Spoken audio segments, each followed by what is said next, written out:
तो अब directly indirectly acting agents के बारे में थोड़ी सी बातचीत कर लेते हैं। Pilocarpine is obtained from the leaves of pilocarpus microphyllus. Prominent muscarinic action होता है M3 पर, मैं बता ही चुका हूँ, ठीक है। और माइल्ड निकोटिनिक एक्शन होता है NN which are present in the autonomic ganglia and in the adrenal medulla. Eye में अप्लाई करने पे पेनिट्रेट करता है कॉर्निया को और फटाक से कंस्ट्रिक्शन ऑफ प्यूपिल, ठीक है, याद रखना। पाइलो में आता है O, सो मायोसिस में आता है O और कंस्ट्रिक्शन ऑफ प्यूपिल में भी आता है O। M3 मैंने बताया था सिलेरी मसल के जो रिसेप्टर्स होते हैं M3 होते हैं, तो GQ coupled so contraction and they cause fall in intraocular tension जो कि 4 से 8 घंटे तक रहता है। यूजेस ओपन एंगल ग्लोकोमा और मुंह का सूखना, xerostomia. Side effect initial stinging sensation हो सकता है आई में and painful spasm of accommodation. बहुत ज़्यादा पसीना आ सकता है, सलाइवेशन होगा या ऑब्वियसली सलाइवरी को तो इंक्रीज कर ही रहा है, and increase in other secretion जैसे कि लैक्रिमल सिक्रीशन, ठीक, जितने भी सिक्रीशन हैं बाकी के। फिर एड्रोफोनियम मैंने बताया था बहुत इंपॉर्टेंट मेडिसिन है। This belongs to indirectly acting drugs which are anti cholinesterases, ठीक है। एस्टाइल कोलिन एस्टरेज से break down into choline acetate, तो बीच का जो एंजाइम है इसको ये इनहिबिट करेगा, तो एस्टाइल कोलिन का लेवल बढ़ जाएगा, ठीक है। ये रिजेंबल करता है नियोस्टिग्मीन को एक्शन में, वो भी एंटी कोलिनेस्टरेजेस होते हैं। Neostigmine NO no penetration in the blood brain barrier, ठीक है। एड्रोफोनियम का ड्यूरेशन ऑफ एक्शन ब्रीफ होता है 10 से 30 minute. Diagnostic agent for myasthenia gravis, myasthenic और कोलिनर्जिक क्राइसिस को डिफ्रेंशिएट करता है। जो डोज दी जाती है that is 2 to 10 milligram by the intravenous route, ठीक। अब आपको एक डिफरेंस समझना है बहुत important between myasthenic and cholinergic crisis. Myasthenic crisis में एसिटाइल कोलिन का लेवल बहुत ज़्यादा कम होता है और कोलिनर्जिक क्राइसिस में एसिटाइल कोलिन का लेवल बहुत ज़्यादा होता है। सो एड्रोफोनियम अगर हम देंगे which is a reversible inhibitor of acetyl choline esterase, तो वो क्या करेगा, एसिटाइल कोलिन के लेवल को इंक्रीज कर देगा at the neuromuscular junction. Myasthenic crisis में क्या होगा, ड्रामेटिक इंप्रूवमेंट ऑफ सिम्टम, क्योंकि एसिटाइल कोलिन का लेवल हमने बढ़ा दिया। और मैंने आपको बताया था उसमें क्या होता है, ऑटो इम्यून डिजीज होती है, NM रिसेप्टर्स के अगेंस्ट ऑटो एंटीबॉडीज बन जाती हैं, स्पेसिफिकली द इम्यूनोग्लोबुलिन G1, ठीक है। बट कोलिनर्जिक क्राइसिस में पहले से एसिटाइल कोलिन ज़्यादा है, एक तो करेला ऊपर से नीम चढ़ा, तो वो बिल्कुल ही ख़राब हो जाएगा, ठीक। तो इसीलिए शॉर्ट ड्यूरेशन ऑफ एक्शन रखते हैं, उसी मेडिसिन को इसलिए यूज़ करते हैं, उसका ड्यूरेशन ऑफ एक्शन बहुत कम होता है।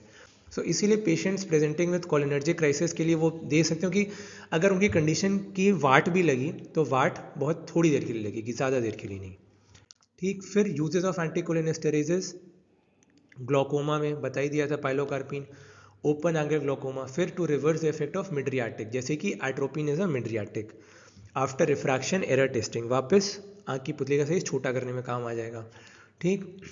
फिर to prevent and break adhesions between iris and lens और कॉर्निया, ठीक। Miotic is altered with mydriatic. Myasthenia gravis में ड्रग ऑफ चॉइस बता ही चुका हूँ, नियोस्टिग्मीन। पोस्ट ऑपरेटिव डीक्यूरराइजेशन, यानी कि जो क्यूरारे ड्रग्स हम लोग देते हैं स्केलेटल मसल रिलैक्सेंट्स, उसका इफेक्ट रिवर्स करने के लिए हम दे सकते हैं।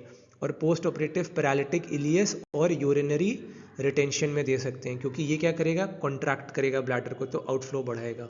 पैरालिटिक इलियस में क्या हो रहा है, इंटेस्टिन का मूवमेंट नहीं हो रहा है, सो वो हो जाएगा, ठीक।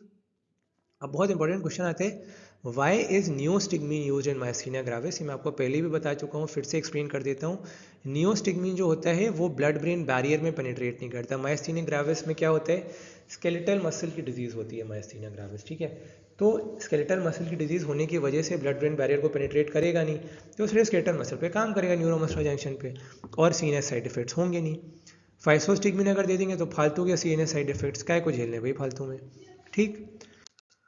उसके बाद अब हम बात करेंगे और यूजेस जो हो सकते हैं मायस्थीनिया ग्राविस के अलावा, कोबरा बाइट में to antagonise the curare like action. Cobra जब काटता है ना, जब सांप काटता है ना तो सारी की सारी पैरालिसिस हो जाती है, तो मरीज मर सकता है, मसल रिलैक्सेंट इफेक्ट होता है, तो उसको एंटागोनाइज करने के लिए दे सकते हैं। बेलाडोना पॉइजनिंग, ब्यूटीफुल गर्ल को कहते हैं बेले, ठीक है। आई थिंक सो फ्रेंच में कहते होंगे, लैंग्वेज चेक कर लेना। Beautiful girl is called as belle. तो पहले लड़कियां अपनी आंखों में एट्रोपिन डाला करती थी, लोग सोचते थे डायलिटेशन ऑफ पीपल से लोग खूबसूरत दिखते हैं। ये पीरियड था रेनेसाइंस का, ये मैंने के शर्मा की बुक में पढ़ा था, क्या रीज़न है इसका मुझे भी याद नहीं है, एक बार के शर्मा की बुक में देख लेना। इसमें physostigmine is the drug of choice for atropine poisoning, ये भी बता चुका हूँ. P for physostigmine, P for penetrates the blood brain barrier, और एट्रोपिन घुस ही जाता है. अल्जाइमर डिजीज में मैंने बताई था डोनेपेजल गैलेंटामिन बता चुका हूँ. एक और है रीवास्टिगमीन. ठीक, उसके बाद अब बात करेंगे बहुत important topic, that is organophosphorus poisoning, science and symptoms. इसको याद कर सकते हो, एक सिंपल सा निमोनिक मस्करेनिक, MUSCARINIC. M से मायोसिस, आँख की पुतली का साइज छोटा. U से यूरिनेशन. S से secretions increased, salivation, लैक्राइमेशन and sweating. C से cardiac contraction and conduction slows. ठीक है, ऑर्गेनोफॉस्फेट्स, ठीक, क्योंकि एसिटाइल कोलिन का लेवल बढ़ गया तो M2 रिसेप्टर पे काम किया तो GI. देखो सब कुछ क्लिनिकली कोरिलेट कर रहा हूँ मैं, ताकि आपको सब कुछ क्रिस्टल क्लियर हो जाए जी प्रोटीन से. अब्डोमिनल क्रैम्प्स, GQ कपल्ड है फिर से M3 रिसेप्टर्स. ठीक, reduction in intraocular tension specially in glaucoma. Eye से इंक्रीज्ड गैस्ट्रोइंटेस्टाइनल मोटिलिटी. NO से नाइट्रिक ऑक्साइड डिपेंडेंट वेसोडाइलेटेशन, क्योंकि M3 रिसेप्टर जो होते हैं वो ब्लड वेसल में भी प्रेजेंट होते हैं and they act by causing releasing nitric oxide, जो best vasodilator. Also it is known as endothelium derived relaxing factor.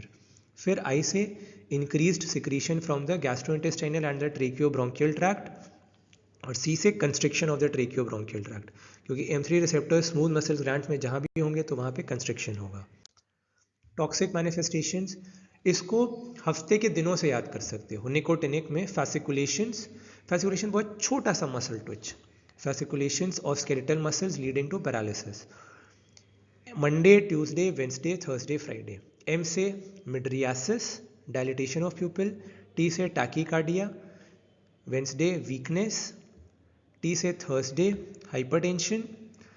F से फ्राइडे फैसिकुलेशंस. ठीक, उसके बाद सेंट्रल नर्वस सिस्टम में क्या इफेक्ट्स होंगे? Restlessness, tremors, convulsions, ataxia, impaired muscle coordination and respiratory arrest, जिसकी वजह से मरीज मर जाता है. ऑर्गेनोफॉस्फोरस पॉइजनिंग में डेथ रेस्पिरेटरी अरेस्ट की वजह से होती है. बहुत इंपॉर्टेंट MCQ है आप लोगों के लिए, बहुत ज़्यादा पूछा जाता है ये.